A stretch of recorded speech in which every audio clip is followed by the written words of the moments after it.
Well, hello everyone. My name is Chris Burford. I'm here at the Yorkshire Centre for Wellbeing, where I teach Tai Chi on a Friday afternoon. I'm also a member of the Zongding International Tai Chi group, where I'm a second one registered teacher. The recording I'm doing this afternoon is providing some tips on balance. Some of my students have asked in the past, and one, Richard, thank you Richard for the more recent request of last week, asked me just to put together some few thoughts on balance and how to improve balance and how to practice balance. So, here we go. I think the most important thing when we're practicing for balance is awareness. This is a fundamental aspect of Tai Chi, and not only Tai Chi but also yoga, mindfulness, and various other practices and various other approaches to life indeed. So awareness, when we're practicing, we would need this moment by moment awareness of what's happening in our body. The movements need to be slow and deliberate. We're not rushing, we're trying to stay relaxed and calm. And our breath, just let the breath come smoothly and easily. And these are indeed things we can practice and throughout our daily life in going about our everyday tasks as well, which can be very valuable in terms of just stopping us from the rush and the busyness and the being totally involved in tasks, maybe getting a bit frazzled, a bit stressed or a bit anxious. This kind of moment by moment awareness of ourselves, our body and our surroundings can be very, very valuable. So the next thing I want to talk about in terms of balance is the feet. Now, it might seem obvious, but I'm standing here and my connection with the ground, or the floor, the studio floor in this case, is through my feet. So the feet are absolutely paramount importance. What's happening with the feet determines a lot of what happens with our balance. So, if we stand in this position, which is the standard Tai Chi posture, so our feet are parallel, shoulder width apart, and just feel our feet. Feel the connection to the ground. And it's, if we just roll our ankles out, we're putting the outward edges of our feet, just putting more weight on those, and the inner edge of our feet sort of raise. And if you go the other way, we're rolling our feet the other way, so the inside edges of my feet are rolling in, so the outside edges of my feet are rising up. Those two positions, rolling in and rolling out, should feel very, very different and probably a little bit uncomfortable and maybe just a bit of a strain on the knee. The most comfortable position is the feet flat on the floor and with our weight slightly forward. So we're feeling the balls of our feet. Now it's really important when we do this to just soften our knees. If our knees are tight or locked like I am now, I'm immediately coming up, I'm rising up, the energy, if you like, is rising up, and I immediately feel less balanced. If I have my feet flat on the floor, my knees bent, and making sure that I'm got my weight slightly to the front of my feet, on the ball of my feet, I feel quite comfortable. And I can be nice and relaxed, and I feel quite stable and quite balanced. For those of you who might ski, I know clearly not everyone skis, But for those of you who ski, you know that how important it is to try and put the weight between the edges of the ski, because that kind of like is driving you, depending on which way you're wanting to turn, that's driving the turn. So the force on the one side of your foot is driving you, in this case, driving me to my left. So I'm digging in my outside edge of my right ski, and that's forcing me around to the left. So it's actually quite dynamic, and with having skis on, it just kind of amplifies the force and amplifies the effect. Clearly we haven't got skis on, but with doing that exercise of rolling the ankles in and out, we probably feel something similar. We can feel the force, we can feel the way I've got my ankles now rolled outwards on my outer edges, and my whole body is kind of wanting to go outwards, and there's a strain on the knee. So, feet, very, very important. The overall posture is also very important. So we've touched about what's happening kind of down below, so to speak, in our feet, and softening our knees. And also, when we're practicing balance, it's important to have the tailbone tucked under. If we were talking in terms of Pilates, it would be engaged core. And it's a bit like sort of sitting on an imaginary bar stool. And we should be very relaxed, arms kind of hanging loosely down by our side, shoulders relaxed. And also our head looking up, as if our head is suspended by a golden cord.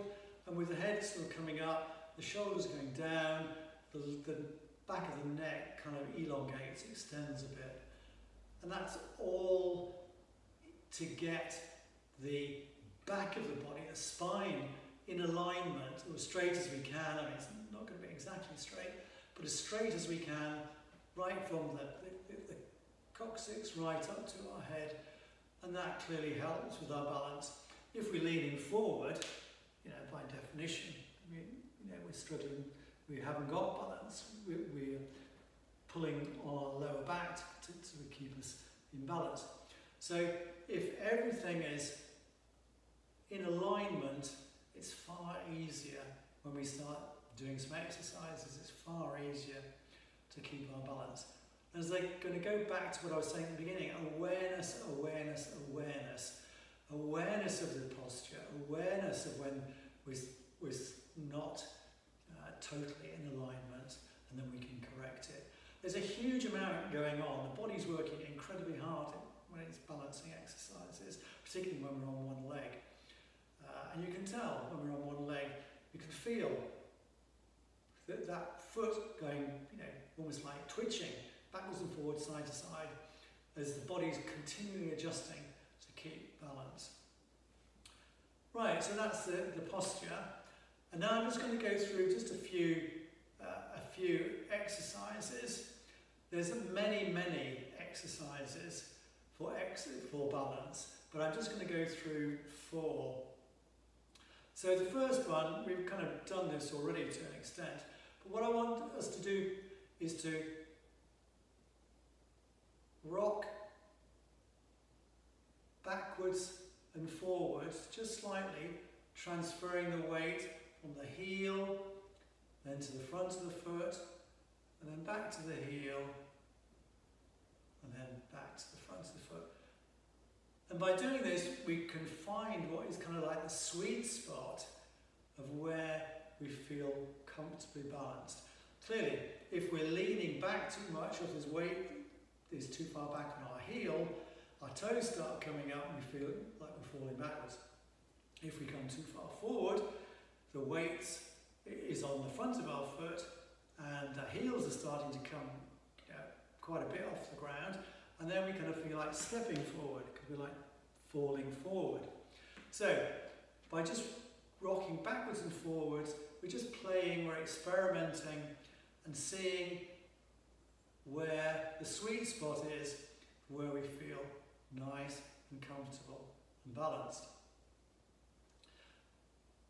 Good. And clearly we're also aware of our overall posture, and most importantly, as I said, what's happening with the feet. So we're now going to just transfer our weight from side to side. You can see that I'm just rocking from side to side.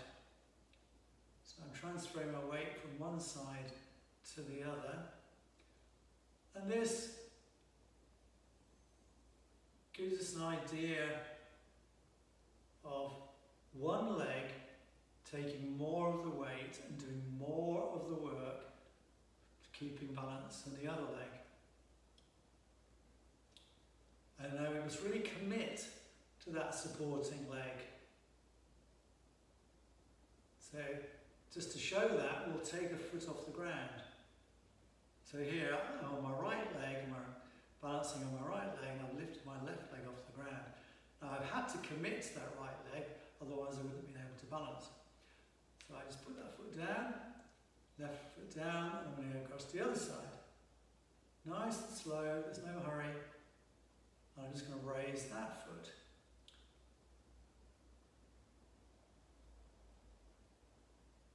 Good.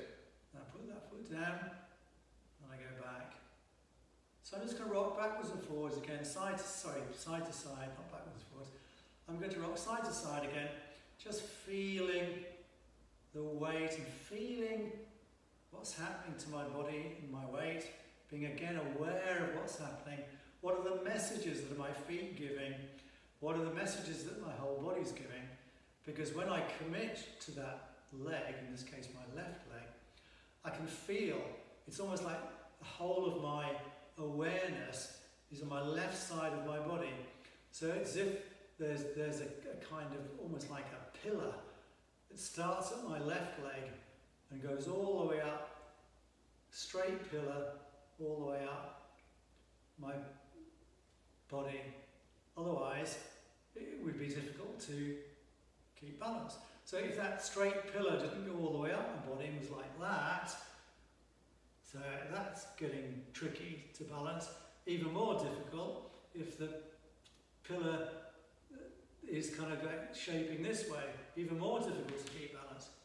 So let's imagine this pillar when we're transferring our weight. Imagine this pillar transferring from left to right, going all the way down from the ground, from our feet, all the way up, our body up into our shoulders, and also into our head. So if you look there, there's kind of an alignment, my sort of head, it's not exact, but there's a head line coming down my upper torso, into my leg, all the way down to my feet. Good. Okay, so that's the two sort of exercises. A third exercise is where we're going to walk, but in a way that we don't usually walk. The way we normally walk is clearly step forward, we transfer our weight actually to one foot, and then we step forward with the other foot, and our heel usually hits the ground first, and then we put the flat of our foot down, and then we step the other side. So what I'm going to suggest we do, just as it says, an exercise for balance, is when we push the foot forward, we don't jab the heel down, the heel doesn't land first, the whole flat of the foot lands. And then we transfer our weight into that foot, my right foot in this case, and my left foot comes forward, and then I'm not going to push my heel down into the ground, I'm just going to lower my foot gently so the whole of the flat of my foot touches the ground. And then I move forward from here, from my middle, if we're talking Pilates terms, from the core, the movement here comes to the middle. I'm still sat on my bar stool, my imaginary bar stool in terms of the posture. And then I come forward with my right foot this time, and I just gently lower my right foot down so the whole foot touches the floor at the same time. Great, good. So that's something to practice. And just one last one. One of the very important teachers that we have, he's dead now, but we follow, I should say, I guess, in the Zongding school is Chen Menqing. we do his form, his forms, plural, and amongst others. But he is kind of like one of our main kind of inspirations for what we do in our Tai Chi practice. And one of his favourite practices apparently was what we're just about to do now. So I'm going to stand on my left foot and the right foot here, I'm just waving it around so you can see. I put just behind my heel.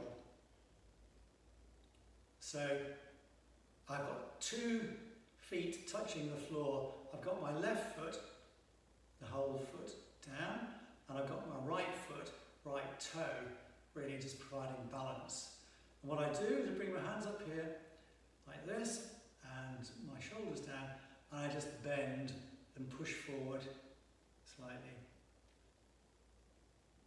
with my arms. See that? So, in this case, my left leg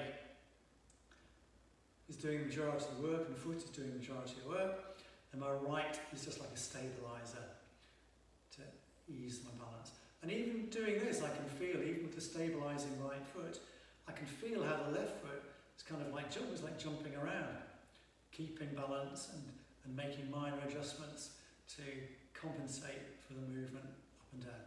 Great. So that's stage 1.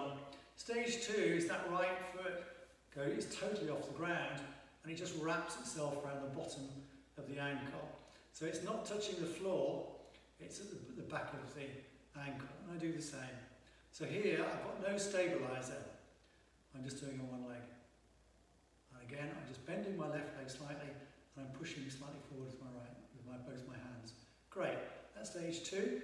Stage 3 is the foot, right foot goes up behind the back of the knee. That's a little sort of nook there. And then I do exactly the same. And that's kind of stage 4. Sorry, stage 3. And stage 4, we do it with our eyes shut, which is very difficult. So don't worry too much about doing it with your eyes shut. And then clearly we do the same on the other side. So here I'm doing stage 1 with the foot balance, the foot stabilising foot, then behind my ankle, then behind my knee. And I'll try and do it with my eyes shut. Great. Good. Okay. Well, I hope you find those tips valuable. Try and make them fun when you're doing them. The more we enjoy these practices, I think the more we stick at them. And also if we can sort of feed them into everyday life, like when we're brushing our teeth, just get up on one leg. When we're brushing our teeth, we'll just hold on to the sink if we're a little bit unstable.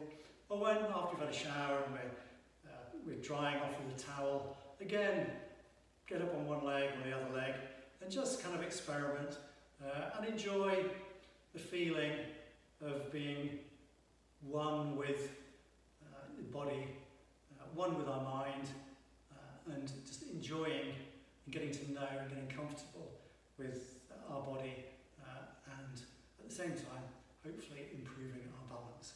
So thank you very much. I hope you find that useful. If anybody would like to contact me with any thoughts or suggestions, please do. You can get me at the Yorkshire Centre for Wellbeing. So all the best.